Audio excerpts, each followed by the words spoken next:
Alors, camarades peuple d'Afrique, peuple de l'AES, mes chers frères et sœurs du Lutako Gourmand, on a un défi à relever. On a un défi à relever, chers camarades peuple d'Afrique. Vous voyez l'image là, les images là? Eh bien, c'est les gens qui ont demandé à manifester pour que l'AES demeure toujours dans la CEDEAO qui sont là comme ça. Ceux que vous avez vu qui ont demandé, ceux que vous avez vu sur les réseaux sociaux, qui ont demandé à manifester ce samedi 11 janvier pour demander à l'AES de demeurer dans la CEDEAO là. C'est eux qui sont là comme ça. Vous voyez comment ils étaient nombreux. Mais à la réalité, ce n'est pas les 4 gars que vous avez vus, les 4 personnes que vous avez vues sur les réseaux sociaux là, qui ont réalisé cette mobilisation. C'est les Guinéens de la diaspora qui sont mécontents des agissements de Mamadou Doumbouya au niveau de la Guinée, qui ont organisé une manifestation à la même date à la place de la République. C'est ce qui a donné cette fusion et c'est ce qui a donné ces images. Vous comprenez? Mais, comme ils se sont rassemblés pour parler d'une même voix, ça veut dire que ces Guinéens-là sont d'accord avec leur position vis-à-vis de l'AES. C'est-à-dire que l'AES demeure dans la CEDEAO. Donc aujourd'hui, qu'est-ce que les médias vont retenir? Les médias mainstream retiendront que des centaines de personnes, je dirais même des milliers de personnes, sont sorties pour demander à l'AES de demeurer dans la CEDEAO. Les médias menteurs, les médias terreau diront que des ressortissants des pays de l'AES, des centaines de ressortissants ou des milliers de ressortissants des pays de l'AES se sont mobilisés à la place de la République pour demander à l'AES de demeurer dans la CEDEAO. C'est ce qu'ils retiendront. C'est pourquoi je dis que c'est un défi pour nous. C'est un défi que nous devrons relever, chers camarades. C'est pourquoi nous vous demandons de vous mobiliser ce samedi 18 janvier 2025 à partir de midi 00 au niveau de la place de la Nation. Je répète, mobilisation générale à la place de la Nation ce samedi 18 janvier 2025 à partir de midi 00 pour relever ce défi. Camarades, s'ils ont sorti 100 personnes, nous sortirons 1000 personnes.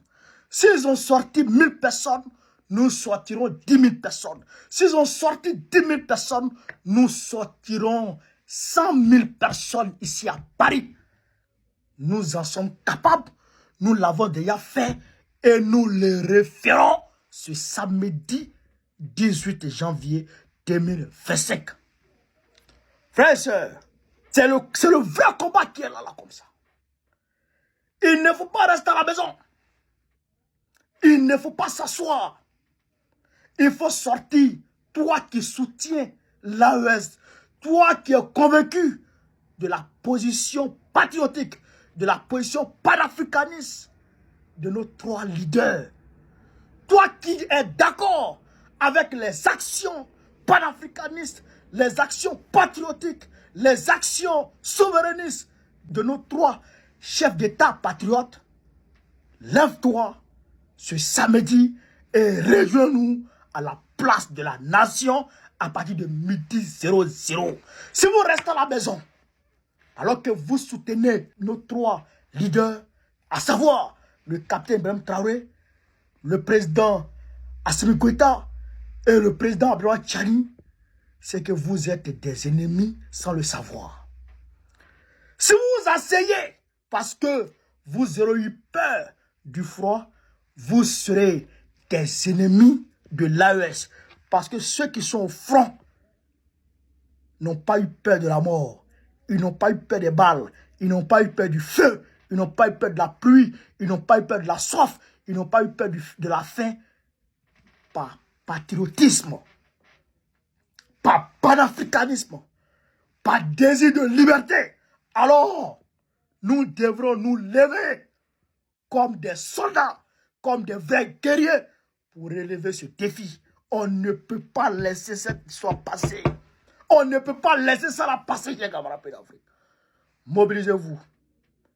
Samedi 18 janvier 2025. Samedi prochain. À partir de midi 00 à la place de la nation. Je serai là. Nous serons là. La vraie diaspora. Tantirama. Aboudraman du Niger. Isaac du Mali. Kanté du Mali. Aladji du Burkina Faso. Nous serons là. Nous serons tous là, chers camarades d'Afrique, pour dire oui au retrait irréversible de l'AES, de cette CEDEAO maléfique. C'est ça qui est la vérité. Je vous attendrai ce samedi 18 à partir de midi 00 à la place de la Nation. On est ensemble. Je vous remercie. Mes chers abonnés, alors que nous clôturons cette analyse sur la mobilisation des Guinéens en faveur du maintien de l'Association des États du Sahel, AES, dans la CEDEAO, il est crucial de souligner l'importance de cet événement, non seulement pour la Guinée, mais pour toute la région ouest-africaine. Ce 11 janvier 2025 restera gravé dans nos mémoires comme un jour où la voix du peuple s'est élevée avec force et clarté. Cette mobilisation démontre que, face aux défis politiques, économiques et sécuritaires, les citoyens ne sont pas indifférents. Ils comprennent que l'unité régionale est une clé essentielle pour surmonter les obstacles qui menacent la stabilité et le développement de notre région. Le maintien de l'AES dans la CEDEAO ne concerne pas seulement des accords politiques ou des discussions diplomatiques. C'est une question de survie collective, de solidarité et d'avenir commun. Les pays du Sahel, confrontés à des crises multiples du terrorisme à l'insécurité alimentaire, ont plus que jamais besoin d'un cadre régional solide. La CEDEAO offre cette plateforme, avec ses instruments pour le développement économique, la gestion des conflits et la coopération transfrontalière. Cependant, cette mobilisation révèle aussi un appel plus profond, celui d'un changement dans la façon dont nos institutions régionales interagissent avec leur population. Elle nous rappelle que les décisions ne doivent pas être prises à huis clos, mais en concertation avec les peuples qu'elles impactent. Si l'AES reste dans la CEDEAO, ce ne sera pas seulement une victoire diplomatique, mais aussi un triomphe de la voix citoyenne. Ainsi, en tant que Guinéens et Africains, nous devons continuer à défendre nos intérêts tout en travaillant pour une intégration régionale plus forte. Notre destin est lié à celui de nos voisins. L'histoire nous montre que l'isolement n'est jamais la solution. Ensemble, nous pouvons bâtir une région plus stable, prospère et résiliente. Pour conclure, je vous invite, chers abonnés, à rester vigilants, engagés et informés. Partagez cette vidéo, discutez-en autour de vous et faites entendre votre voix sur cette question cruciale. La mobilisation de ce 11 janvier est peut-être le début d'un mouvement beaucoup plus large, une étape importante vers une Afrique de l'Ouest unie et solidaire. Merci d'avoir suivi cette vidéo jusqu'à la fin. Si vous l'avez appréciée, n'hésitez pas à liker, commenter et vous abonner pour plus de contenu sur l'actualité régionale et les grandes questions qui façonnent notre continent. À très bientôt pour une nouvelle analyse, et n'oubliez pas, l'avenir de l'Afrique se construit aujourd'hui, ensemble.